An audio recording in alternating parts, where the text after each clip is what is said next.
ইফতারিতে ভুলেও তিনটি খাবার খাবেন না, যা আল্লাহর নবী কখনোই পছন্দ করতেন না। এতদিন তো রোজা রেখে আসছেন, আমরাও রোজা রাখতেছি, তো সারাদিন উপবাস থেকে আমরা যখন ইফতারি করি, তো এতদিন ইফতারি করে আসছি যে এই খাবারগুলো আল্লাহর নবী কখনোই পছন্দ করতেন না। আপনি যদি এই খাবারগুলো খান তাহলে তো আপনার রোজা প্রশ্নবিদ্ধ হয়ে যাবে। এজন্য ভুলেও এই তিনটি খাবার খাবেন না। আপনার কনসেপশন আইডিয়া ক্লিয়ার করার জন্য আমি যদি খাবারের নামগুলো বলি, আপনি বলবেন এই খাবার এতদিন তো আমরা অনেকেই খেয়ে আসছি হুজুর। এই জন্য সাবধান, এই তিনটি খাবার ভুলেও ইফতারিতে খাবেন না।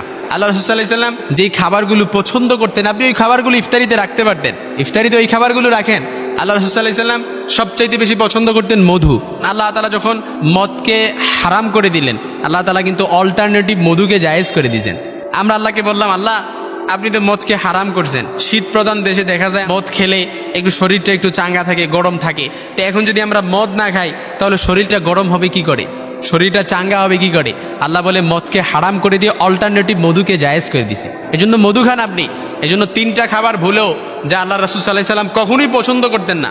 অসংখ্য মোতাবাররাক হাদিসের কিতাব থেকে যদি আমি আপনাদেরকে রিসার্চ করে একটু বলি তাহলে আপনারা খুব সহজেই বুঝবেন।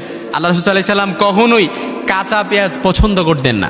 কাঁচা পেঁয়াজ আল্লাহ রাসূল সাল্লাল্লাহু আলাইহি ওয়াসাল্লাম কখনোই পছন্দ করতেন না। কারণ কাঁচা পেঁয়াজ খাওয়ার পরে আপনি দেখবেন মুখ থেকে এত দুর্গন্ধ আসে, যেটা সাধারণ কোনো মানুষই পছন্দ করতে পারবে না, সহ্য করতে পারবে না এই দুর্গন্ধটা। আল্লাহ রাসূল সাল্লাল্লাহু আলাইহি ওয়াসাল্লাম একবার আবু আইয়ুব আনসারী রাদিয়াল্লাহু তাআলা আনহুর দাওয়াতে একবার তার বাসায় গেলেন। আবু আইয়ুব আনসারী রাদিয়াল্লাহু তাআলা আনহু ইনভাইট করলেন। অসংখ্য খাবার টাবার আল্লাহ রাসূল সাল্লাল্লাহু আলাইহি ওয়াসাল্লামের জন্য খাবারের আইটেমগুলো আল্লাহ রাসূল সাল্লাল্লাহু আলাইহি ওয়াসাল্লামের সামনে দিলেন। তা আল্লাহ রাসূল সাল্লাল্লাহু আলাইহি ওয়াসাল্লাম দেখলেন এই খাবারের সামনে কাঁচা পেঁয়াজ রয়েছে। কি রয়েছে? কাঁচা পেঁয়াজ। তা আল্লাহ রাসূল সাল্লাল্লাহু আলাইহি ওয়াসাল্লাম বলেন, আবু আইয়ুব আনসারী আমি তো এই খাবার খেতে পারবো না। আল্লাহ রাসূল সাল্লাল্লাহু আলাইহি ওয়াসাল্লামের এই কথা শুনে আবু আইয়ুব আনসারী বিব্রত হয়ে গেলেন, অবাক হয়ে গেলেন। কি ব্যাপার ইয়া রাসূলুল্লাহ, আপনি তো হালাল খাবার কখনো ফিরিয়ে দেন না, বৈধ খাবার আপনি তো কখনো ফিরিয়ে দেন না, আপনি কেন খাবেন না? তখন আল্লাহ রাসূল সাল্লাল্লাহু আলাইহি ওয়াসাল্লাম বলেন, কাঁচা পেঁয়াজ এটা খেলে আমার সাথের যে ফেরেশতারা আছে এটি দুর্গন্ধ কখনো সহ্য করতে পারবে না। এই জন্য এই কাঁচা পেঁয়াজ আল্লাহ রাসূল সাল্লাল্লাহু আলাইহি ওয়াসাল্লাম কখনোই পছন্দ করতেন না, এবং ফেরেশতারাও এটার দুর্গন্ধ সহ্য করতে পারে না। তখন আবু আইয়ুব আনসারী রাদিয়াল্লাহু তাআলা আনহু বললেন, ইয়া রাসূলুল্লাহ তাহলে কি কাঁচা পেঁয়াজ খাওয়া হারাম নাকি? কাঁচা পেঁয়াজ খাওয়া কি হারাম? তখন আল্লাহ রাসূল সাল্লাল্লাহু আলাইহি ওয়াসাল্লাম বললেন, না, কাঁচা পেঁয়াজ আমি পছন্দ করি না, কিন্তু তোমরা খেতে পারো। এজন্য দুর্গন্ধ থেকে যদি আপনি প্রোটেক্ট থাকতে চান, আপনি কাঁচা পেঁয়াজ খাবেন না, কিন্তু রান্না করা পেঁয়াজ অবশ্যই খেতে পারবেন, এতে কোনো সমস্যা নেই।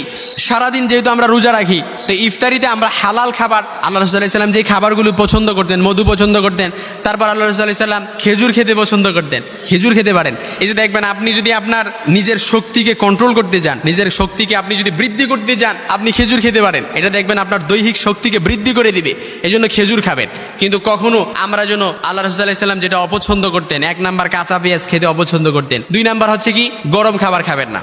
আমাদের মা বোনরা অনেক সময় আছে, দেখা যায় যে গরম খাবার চুলা থেকে আনছে, তারপর হুট করে যদি আপনি গরম খাবার খেয়ে ফেলেন, এটা আপনার স্বাস্থ্যের জন্য ক্ষতিকর, এটা আপনার রোগ প্রতিরোধ ক্ষমতা এটাও কমিয়ে দিতে পারে। এজন্য আপনি গরম খাবার কি করবেন না, খাবেন না। সর্বশেষ যেটা আল্লাহ রাসূল সাল্লাল্লাহু আলাইহি ওয়াসাল্লাম কখনোই পছন্দ করতেন না, সেটা হচ্ছে দুর্গন্ধযুক্ত খাবার কখনই খাবেন না। আমাদের মা বোনদের ভেতরে এই সিমটমটাই বেশি, আলামতটা দেখা যায়। অনেক সময় দেখা যায় সকালে রান্না করা খাবার বাসি খাবার খেয়ে ফেলে, কিন্তু বাসি হওয়ার আগেই আপনি খাবারগুলো, অর্থাৎ ভালো খাবারগুলো যদি উচ্ছিষ্ট থাকে, অবশিষ্ট থাকে, এই খাবারগুলো আপনি আপনার প্রতিবেশীকে দিয়ে দিতে পারেন। উত্তম কাজ, এই কাজটা আপনি করতে পারেন, আপনার প্রতিবেশীকে দিতে পারেন। এই জন্য আমরা যেন কখনোই বাসি খাবার, যা আল্লাহ রাসূল সাল্লাল্লাহু আলাইহি ওয়াসাল্লাম কখনোই পছন্দ করতেন না, এই বাসি খাবার যেন আমরা আমাদের ইফতারির তালিকায় না রাখি।